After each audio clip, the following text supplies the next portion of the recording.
ಜೆಬಿಮ್ ಸ್ನೇಹಿತರೆ, ಬಹುಶಃ ಈ ದೇಶದಲ್ಲಿ ಉನ್ನತ ಸ್ಥಾನ ಅನ್ನುವಂಥದ್ದೇನಾದರೂ ಇದ್ದರೆ ಅದು ಸುಪ್ರೀಂ ಕೋರ್ಟ್ನ ನ್ಯಾಯಮೂರ್ತಿಗಳಾಗಿರೋಂಥ ಸಿ ಜೆ ಅವರು.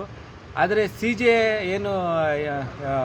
ಜೆ ವಿಚಾರದಲ್ಲಿ ಇವತ್ತು ಏನು ಘಟನೆ ನಡೆದಿದೆ, ಶೂವನ್ನು ಎಸೆಯೋದಕ್ಕೆ ಪ್ರಯತ್ನ ಮಾಡಿದ್ದಾರೆ.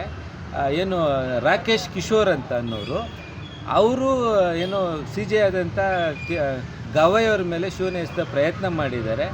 ಅದು ಭಾಳ ಖಂಡನೀಯ ವಿಚಾರ. ನಾವೆಲ್ಲರೂ ಕೂಡ ಖಂಡಿಸಲೇಬೇಕಾಗಿರುವಂಥದ್ದು. ಬಹುಜನರೆಲ್ಲರೂ ಕೂಡ ದಯವಿಟ್ಟು ಖಂಡಿಸಿ.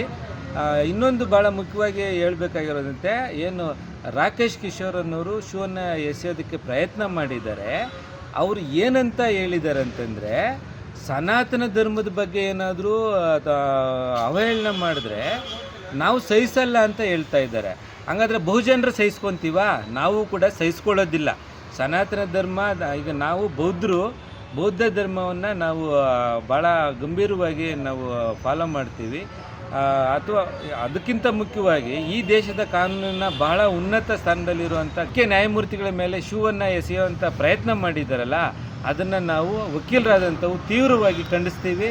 ಇದು ಭಾಳ ಅವಮಾನಕರವಾದಂಥ ಘಟನೆ ನಡೆದಿರೋದು. ಬಾರ್ ಕೌನ್ಸಿಲ್ ಆಫ್ ಇಂಡಿಯಾದವರು